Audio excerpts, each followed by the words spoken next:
चुनावी आयोग ने भी काफी हरकत के बाद सारे अब तक की इन टीएमसी पार्टी की गुंडों के सारे जो कारतूत है उनको विफल करने में सक्षम हुई।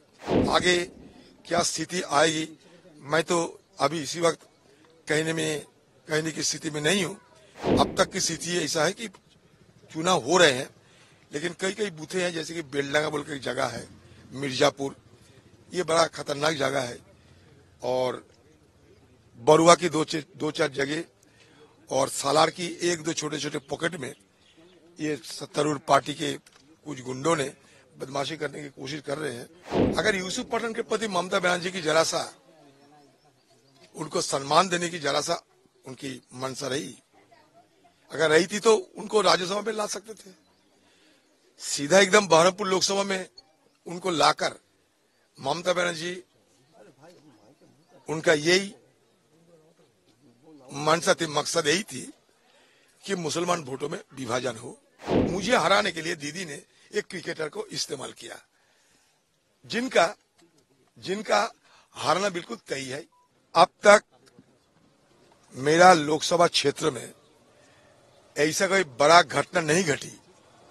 छोटे मोटे दो चार जगह एजेंट वालों को घुसने नहीं दिए गए थे, कई जगह एजेंट को धक्के मार के निकाले भी गए थे, लेकिन तुरंत हमारे पार्टी और हमारे सारे कार्यकर्ता उनकी सक्रियता की बदौलत हमें तुरंत सारे खबर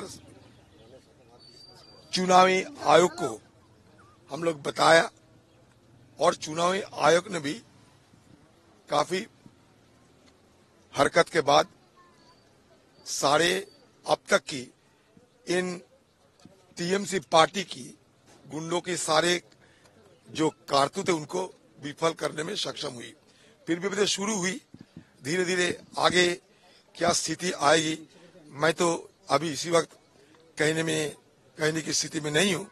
लेकिन एक बात तो मैं जरूर कहूंगा कि चुनाव आयोग काफी सक्रिय है, ये तो मैं जरूर कहूंगा।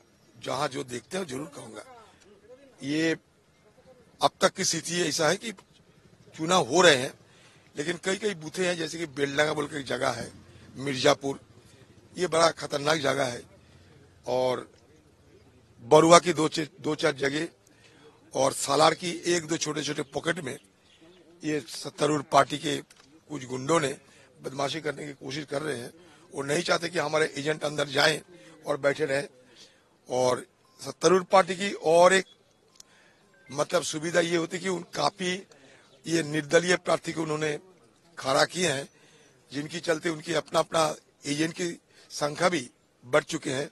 वो बूथ के अंदर ज्यादा एजेंट रहते हुए वो बूथ के अंदर गड़बड़ी करने की कोशिश कर रहे हैं, लेकिन फिर भी हमारे जो एजेंट वहां है वो सारे इन लोगों को, सारे साजिशों को, सारे इन लोगों को नाकाम करने में अब तक तो सफल रही। क्या चुनाव शांत रहेगा? क्या लगता है? अब मुझे तो ये उम्मीद है, मुझे बिल्कुल उम्मीद है कि हमारे चुनाव आयोग की जो सक्रियता हमें देखने को मिलते हैं, इसमें चुनाव जरूर शांत रहेगा और आम लोगों की वोटदान करने की मौका मिलेगा। ये मुझे लगता है। मैं अब तक के हालात बता सकते हैं, आगे क्या होगी अब जब रहोगे मैं बोलते रहूंगा। यूसुफ पठान एक बड़े क्रिकेटर है, श्रीलंका में खेल रहे हैं। अगर यूसुफ पठान के प्रति ममता बनर्जी की जरा सा उनको सम्मान देने की जरा सा उनकी मंशा रही, अगर रही थी तो उनको राज्यसभा में ला सकते थे। सीधा एकदम बहरमपुर लोकसभा में उनको लाकर ममता बनर्जी, उनका यही मंशा थी, मकसद यही थी कि मुसलमान वोटों में विभाजन हो, ध्रुवीकरण हो। देखिए, मोदी जी और बीजेपी पार्टी सांप्रदायिक ध्रुवीकरण की राजनीति करते हैं, ये सारे देशवासी को नहीं, सारे दुनिया को पता है। पहले तो देशवासी को पता चलते थे, अभी दुनिया कह रहे हैं कि मोदी जी सांप्रदायिक ध्रुवीकरण की सियासत करते हैं। लेकिन बंगाल के जो अग्नि कन्या ममता बनर्जी, वो भी मोदी जी के पीछे नहीं रही, वो मोदी जी के साथ साथ ये भी कहने लगी कि हम भी किसी से कम नहीं जब तक सांप्रदायिक ध्रुवीकरण की राजनीति की सवाल हो।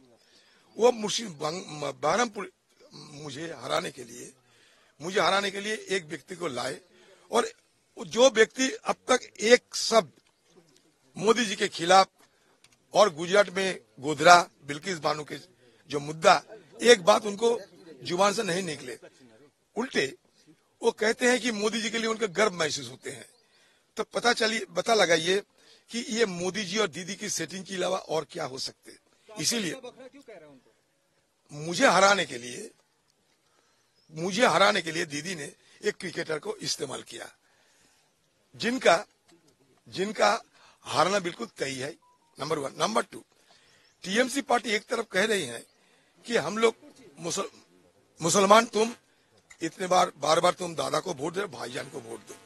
दूसरी तरफ हिंदुओं को ये सलाह दे रहे हैं ये टीएमसी पार्टी कि हिंदू तुम सारे बीजेपी को वोट दो क्योंकि पठान हारेगी। तो ये जो दो मुहिया राजनीति टीएमसी पार्टी ने किए हैं, सारे यहाँ के लोगों को पता चल गया। देखिए, हमारा डिस्ट्रिक्ट मुर्शिदाबाद, यहाँ सांप्रदायिक राजनीति की कभी सफलता नहीं मिलेगी, इसलिए ये मुर्शिदाबाद जिला हो सकता, ये माइनॉरिटी डोमिनेटेड डिस्ट्रिक्ट जरूर है, संख्यालघु अध्युषित इलाका जरूर है। 70% मान लीजिए संख्यालघु यहाँ रहते हैं, मतलब अल्पसंख्यक, जिसको अल्पसंख्यक कहते हैं, वो बांग्ला में हम संख्यालघु कहते हैं। अल्पसंख्यक को संख्या तादाद, हमारे डिस्ट्रिक्ट में अल्पसंख्यक की तादाद लगभग 70%। अच्छा, सारे हिंदुस्तान में परसेंटेज की, मतलब आंकड़े के हिसाब से सबसे ज्यादा मुसलमान रहते हैं कश्मीर की अनंतनाग जिला में। उसके बाद एब्सोल्यूट टर्म में सबसे ज्यादा मुसलमान रहते हैं हमारे डिस्ट्रिक्ट मुर्शिदाबाद में।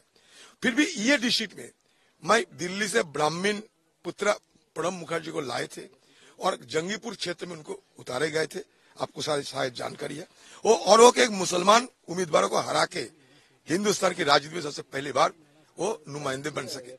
तो इसलिए मुर्शिदाबाद जो डिस्ट्रिक्ट है, यहाँ के आम लोग सांप्रदायिक सोच को कभी ये मान्यता नहीं देते, सांप्रदायिक सोच को ये बार बार नकारते रहते। फिर भी ममता बनर्जी की कोशिश रही कि कम से कम अधीर चौधरी तो हारे, चाहे इसके बदले अगर बीजेपी जीत जाए तो कोई फर्क नहीं पड़ते। इसलिए एक पार्टी जो पठान के लिए भाई को वोट दो, दादा को हराओ एक नारा लगाते हैं, वो पार्टी हिंदू एरिया में जाकर ये कहते हैं कि मौका मिले है, पठान हरेगी, अभी बीजेपी को जीतने का बड़ा गोल्डन अपॉर्चुनिटी आ गया है। तो यही दो मुहिया राजनीति बंगाल के लोग जानकारी में लाए और साथ साथ मुर्शिदाबाद के लोग की तो पता चल गई।